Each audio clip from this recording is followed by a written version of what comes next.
Welcome to today's episode. Today, I'm talking to you all about my reflections of going dark for an entire week. No phone, no social media, no work for a little over 7 days.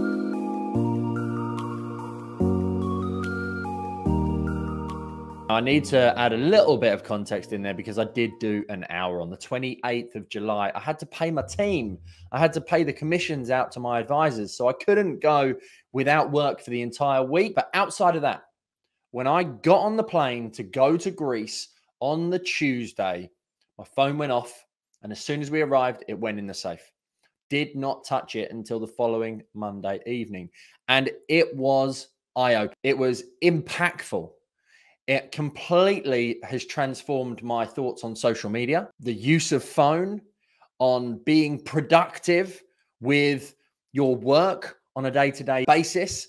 And I'm going to share some thoughts and feelings and insights with you because I think there's a lot that you can take away from my experiment that you're going to be able to hopefully benefit from too. Now, prior to going away, I recorded a YouTube video about why I was carrying out this experiment for a week, why I was coming out of the matrix, why I was turning the phone off, why I don't want to do any work. And that's available to watch on YouTube to give you more context. Obviously, I've had the most challenging 7 months of my life, losing my mum and various other little things that needed me to switch off. The main thing, having been away for an entire week, is remember in my journey, I went self-employed in 2006.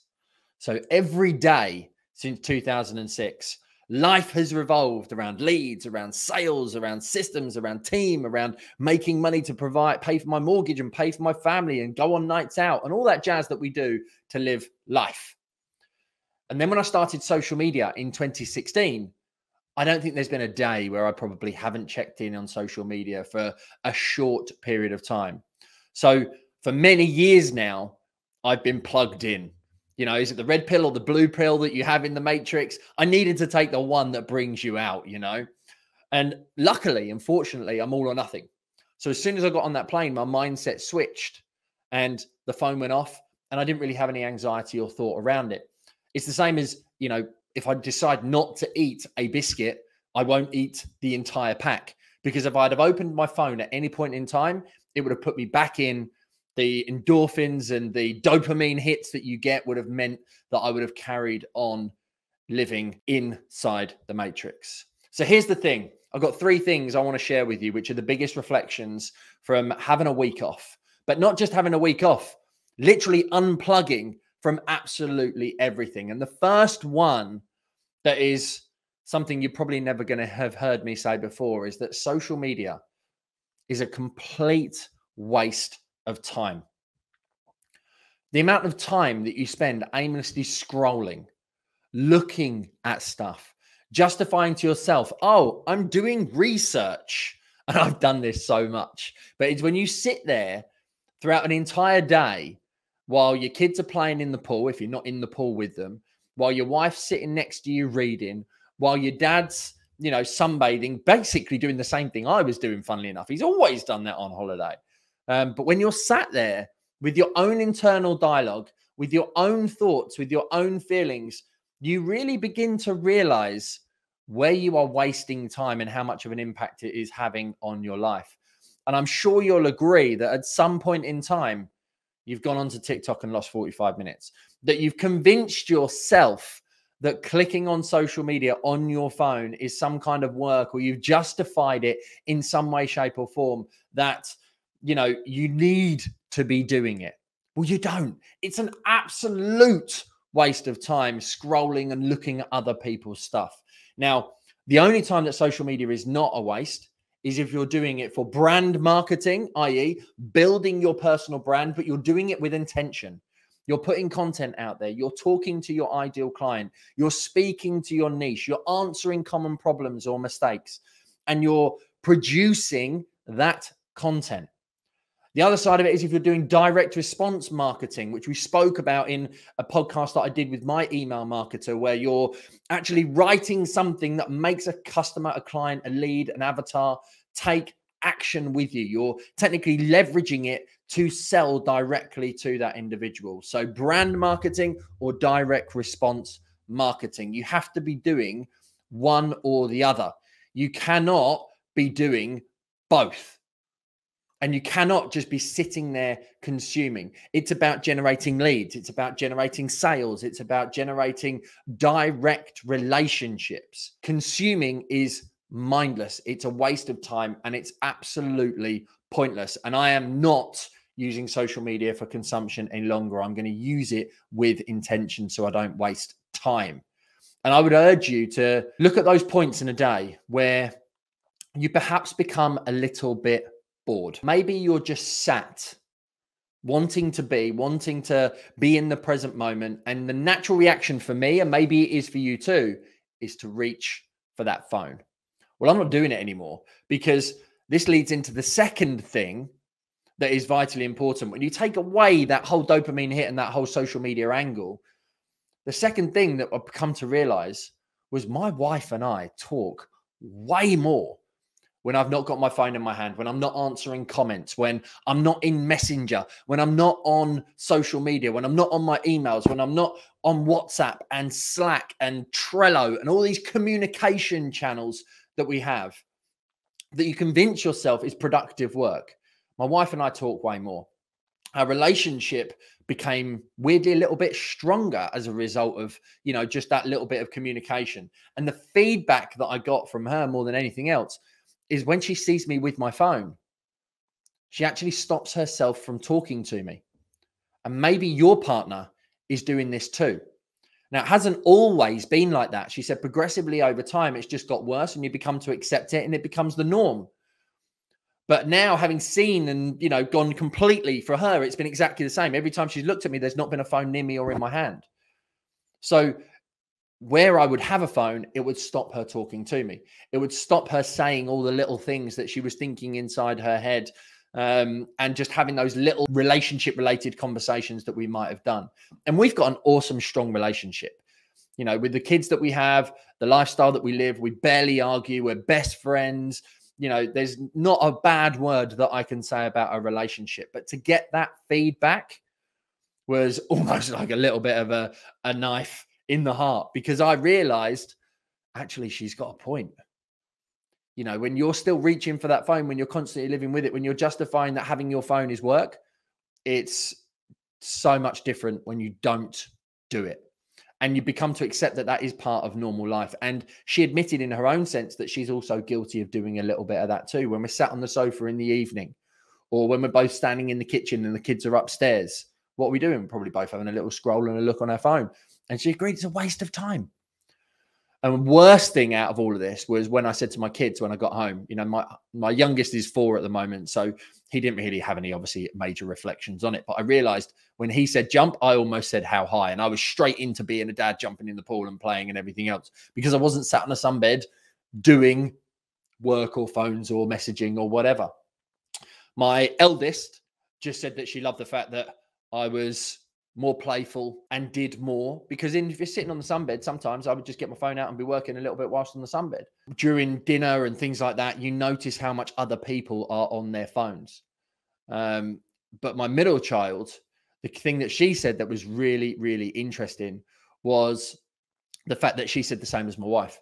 There's times where she would come running down the stairs or want to tell me something, and because I've got my phone in my hand, she wouldn't bother and she would just go back upstairs, because she knew that she would be met with, hang on a minute, I'm doing something. Hang on, just let me finish this off. And we're all guilty of it. I'm sure you'll agree. And it doesn't make you a bad parent. Let's just get that one out there right now. You're providing for your family. You're doing the work that you need to do. But is it really work? Do you have to be doing it right there and then in that moment? And I'm going to share my thoughts going forward at the end of this as well, so that hopefully you can see what I've taken from this week and how I'm going to change and impact my life going forward, and as well, the life of my wife and my kids. So typically, like when you give up smoking, I remember in my teens when I gave up smoking, all of a sudden you start seeing people smoking absolutely everywhere, and you almost become a bit disgusted when you're sat at the dinner table and when you're sitting on your sunbed, throughout the course of the day. All of a sudden, because you haven't got a phone, you start noticing how much other people are on their phones and how many conversations they are not having. And I think it's having clearer boundaries around that is absolutely vital. So the third thing is how much your phone makes you live on autopilot. When you become a consumer and you start watching other stuff. You know, for 7 months, my mental state and my emotional state, because of relating to my mum and the circumstances that went through that, has put me on a little bit of autopilot. But when you start living in autopilot and you live in that point where you're almost just existing and you're not doing what you've always done and you're just getting by emotionally, mentally, and you're ticking things off day to day, I found I began to overthink. I became an observer to those influencers, to other people on social media. I stopped focusing on the most important thing, which I mentioned right at the very beginning, my ideal client, the reason why I'm on social media, the value that I can bring to others, almost going through that autopilot phase. And I don't know if you can relate to this too, but I talk about comparisonitis, you know, with a lot of my clients when I'm coaching them. I'm like, if you're joining now and someone's in there who's been in with me for 6 months, you're at different stages of your journey. You know, it's like going on a diet and you start at week number 1 and then, you know, someone else has already 6 weeks into the journey. You look at them and like, well, why don't I look like that? Because they're 6 weeks ahead of you. You know, it's exactly the same when you're looking at other people on social media and you see their posts doing better, but you're not posting that much yourself anymore. You know, when you're observing influencers and you've got all this noise coming in from all these different angles, you know, you start to, or I started to, and I don't know if you can relate to this too, but I started to almost take everything that was going on as thinking that I needed to be doing that too, rather than when, yes, I take inspiration and ideas from my mentors. Yes, I've constantly had coaches. You know, yes, I'm constantly learning to develop my own knowledge. So therefore I can impact my own businesses and my own day to day. So I take that knowledge and that learning and I apply the way I want to do it with my audience, with my content, with my business, with my team, whatever those lessons and learnings might well be. But I haven't been, partly because of my mental and emotional state, I believe, following my own instincts, following my own intuition. I haven't been focusing on my own vision and goals and business. And that's because I've been in a time where I've been holding my phone constantly. So I'm constantly looking at other people's stuff. When you actually just sit for an entire week and just be in the present moment with no outside noise, with no other influences, with no other information, with no other learnings or key takeaways from anything that you've looked at. I didn't even read a book. Your internal dialogue inside your own head, the realizations that you have about your own life all start to begin to surface. I kept a notebook and just noted down little things every single day that I needed to reflect on or wanted to think about. And it's all been, you know, when you're constantly filling up a bucket all the time, what happens with that bucket? Eventually it gets to the top and it overfills and it starts to spill out. That spilling out often can be the overthinking, the comparisonitis, the observing of others. But following your own goals and instincts and intuitions is making sure that, you know, the hole that's at the bottom is allowing that water to constantly seep through in a fast way, that you're taking more action from the learnings and the lessons that you're taking in from the top. You know, so as you fill the bucket, you're taking action and implementing, following your own intuition and instincts and getting shit done. And maybe it's the circumstances that I've been under the last 7 months. But when you sit back and you reflect on your life and you look at where you want to be versus where you are going, I'm so happy. I'm so grateful for everything that I have. I'm grateful for you listening and watching this right now. It doesn't mean that I don't want more. It doesn't mean that I can't push myself and challenge myself to take on new clients, to earn more income, to build a bigger business, to recruit more people, to change more people's lives and have a more impact on solving other people's problems. And maybe you can relate to that too. But if you don't know where you are and you're constantly filling your bucket, how can you know where you want to go? So they're my kind of 3 little things. Social media is a complete waste of time if you're consuming rather than creating. When you don't have the second thing, you know, your phone around, you start communicating with others. You start realizing and noticing how much of an impact you could have with your children. You're more responsive and quicker to react. You're not distracted. You're more in the moment. And the last thing is following your own instincts and intuition in order to be able to get more done and achieve more mentally, physically, financially in your own life. The changes that I'm going to make in my life going forward, and the biggest impact, because I've had many people say to me, have asked me about this, having known that I've done it. I saw a couple of people last night who were like, you know, it's so weird not seeing your stories on Instagram and seeing you on social media and talking about stuff, because it's the first time that I've done it since 2016. So going forward, when I go on a holiday, here's the first thing. Let's talk about holiday, and then let's talk about normal daily life. Holiday, what I'm going to do is, since coming back, I've probably done 6 or 7 hours on catching up on all the communications, just touching on emails, just going into Slack and reading all the notifications, just updating my WhatsApp. And there was hundreds of WhatsApp messages by the time I got home. You know, so that took me probably 6 or 7 hours. Well, what I've always done when I've gone on holiday is I've done a little bit of work in the morning to keep things ticking over and fire off a few answers and everything else. And at the end of the day, I've done exactly the same. Half an hour or an hour, you know, maybe 1 or 2 hours of work every single day, top and tail, just to keep things ticking over. And to be honest, I enjoy it. You know, when I wake up or when I'm on holiday, my kids are always asleep. My wife's always asleep. We have late nights. My wife loves to sleep. I'm an early riser, so I go out and do some exercise and do some cardio. By the time I come back, you know, I'm showered, ready to go, whilst they're still getting ready and waking up. So that's when I do it. So it doesn't affect my day or my life or anything else. Same as in the evening, I go to the gym whilst they're all chilling out and getting themselves ready. And when I'm ready in 10 seconds, you know, I do a little bit of work and a little bit of emails. But the key thing is, during the course of the day, I'm not going to have my phone. You know, when we're sat by the pool, when we're out at dinner in the evening, my wife can take the photos. I'm not going to allow myself to get into that point of being obsessed with looking at it or having it. I'm going to remove temptation, because I'm an all or nothing person. So by having that commitment to do that, it's going to make things much, much easier, and better boundaries around my phone. No phone around lunch and no phone around dinner. In the home and personal life, you know, that also will mean, just on the business front, that I don't come back to a mountain of stuff that I need to do. Doing that couple of hours of work every single day will just keep things ticking over and keep me in the loop that I don't need to do a big catch up. But in daily life, this is probably the most important part for you. I'm going to have stricter rules around my phone. You know, I've got my home office that I'm recording this in right now. And if I'm in this office, it's a working environment. When you go to the gym, you go to the gym to exercise, it's a working environment. You know, when you're in your car, you're traveling from destination to destination. And I always talk about net time, you know, no extra time, NE time.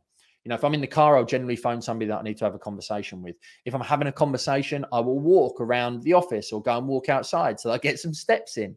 You know, if I'm riding on the bike, I'll listen to a podcast or whatever it might well be.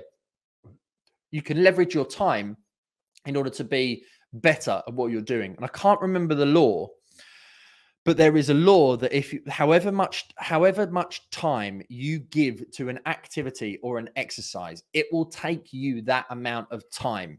When you go on a holiday and you know you're going to leave and you've only got 4 hours, how do you manage to cram a whole 5 days worth of work into 4 days? You know, because you know you're going on holiday. So this is the thing. I constantly talk about chunking time and making sure that you're working like a school, an hour at a time. You're working on this lesson, then you're having a break, then you're doing this lesson, then you're having a break, then you're having this lesson, then you're doing some lunch and blah, blah, blah, blah. I haven't been chunking my time well enough, because when I'm in the office, it's fine. I'm working, I'm doing stuff. I'm gonna make sure that I'm focused on specific tasks and activities that move the needle. But then when I go into my home and, you know, Aisha's making dinner or the kids are just watching their iPads or they're running around, what's the thing that's happening? I'm sat on my phone again.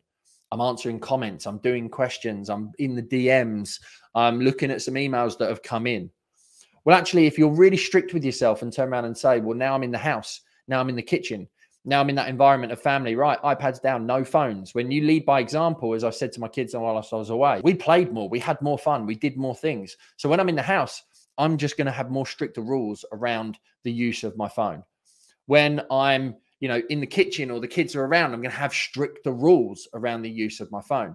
I'm going to make sure that I remove more communication channels from my phone so that when I open my laptop, I'm actually doing it with intention to work, to post, to do something. These phones that we have are an addiction. They are certainly for me. I'm quite happy to admit that. Social media is an addiction. And if you don't control that addiction and do it in a controlled way, you will become a consumer rather than a creator, and it will impact your personal life. It will impact your business. It will impact your income. It will impact your results and your outcome and just your general day-to-day life. So So I'm going to reduce the amount of communications we have. I'm going to have stricter rules in the house and bigger boundaries around the use of my phone, and equally the use of my kids around their iPads. Because when they're on theirs, I might as well be on mine. But that's not the right way to be. You know, no phone when I'm on holiday, at dinner, or during the course of the day. We always, as a family, sit down and do dinner in the evening anyway. And we don't have any phones or screens or anything else, and we just chat. You know, so there's just things that I can do to be stricter to remove that phone from my day-to-day life. So I'm actually really excited, and I'm actually really motivated and inspired and glad that I did it. And I would urge anyone who thinks that their business or their life is going to fall apart by going away for a week to try and do the same, whether you go completely out of it like I have done. And I'm going to make more of an effort to do that. You know, when we go out for a weekend as a family, my wife's got her phone. If people need to contact me, they can contact me that. I'm going to leave mine at home. If we're going away for a night, I might leave my phone out rather than taking it out for dinner that evening. I'm going to have more conscious effort around those things so that ultimately I can start to exist without it. I'm also going to be doing way more offline marketing rather than online marketing, building on my introducers, doing more PR, having more relationships and communications and conversations to get in press, because I think that is a better way rather than being all in on one particular channel, which is social media. So I hope that this has inspired you in some way, shape or form. I hope that this has given you something to think about. As I said right at the beginning, it's not something I've done since 2006 until 2016, particularly with social media. I'm fortunate that I've got a team of 20, 30 plus now across a variety of businesses that enabled it to happen. But even if you have a PA, even if you can do it for 1, 2, 3, 4 days, you know, just go cold turkey for a period of time and see how it feels. Because I tell you what, when I logged back in on Monday night, all of a sudden it was like I'd never been off it. Everything just started coming back in. The noises started going, the dings started happening, the numbers started going up on the screen, and immediately you're back into that mode of work. You're back into that mode of getting shit done, is probably how I would summarize it. Whereas when you make that commitment and say, right, I'm going out tonight and I'm not taking my phone, I'm going on holiday and I'm not going to use my phone, I'm not going to do work, whatever it might well be, it just switches that mindset. So I'd love to get your feedback. I'd love to get your thoughts. Let me know in the comments or come and tell me on Instagram, depending on where you're watching or listening to this. A big realization that I've had going forward for my content marketing efforts is I'm going to be massively up in my YouTube game with 3 videos per week. One to help brand new advisors become better at the job. The second one to help a little bit more of an experienced advisor who's, you know, perhaps doing 5K per month with an administrator to really understand the stuff that I teach and that I have been for the last 3 years, and got hundreds of success stories in growing a better business, building a 6 or 7 figure brokerage, exactly the same as I have done. And then a third one, which is going to be around documenting the journey. Some of those are going to be lives. Some of those are going to be YouTube exclusives. One of them is going to become a podcast episode. And I'm going to be doubling down on my short form content. Of course, video, because that's my favorite, where we're going to be doing more reels, more YouTube shorts, more TikToks, and just repurposing and reorganizing those throughout. So make sure that you're following me across all channels as we begin to really up our creation rather than my consumption, to help you live a better life, to generate more leads, increase sales, and maximize your profit within your business. Thanks very much indeed for being a fan, a follower, a listener, for engaging with me in the comments or on the DMs. Always here for you. If you have any questions or want me to produce any content, then you just have to let me know. It's been awesome to share this journey with you, and I'm looking for this next stage of life and business to keep helping you grow. Thanks very much indeed for tuning in. Remember, now's the time to become pro.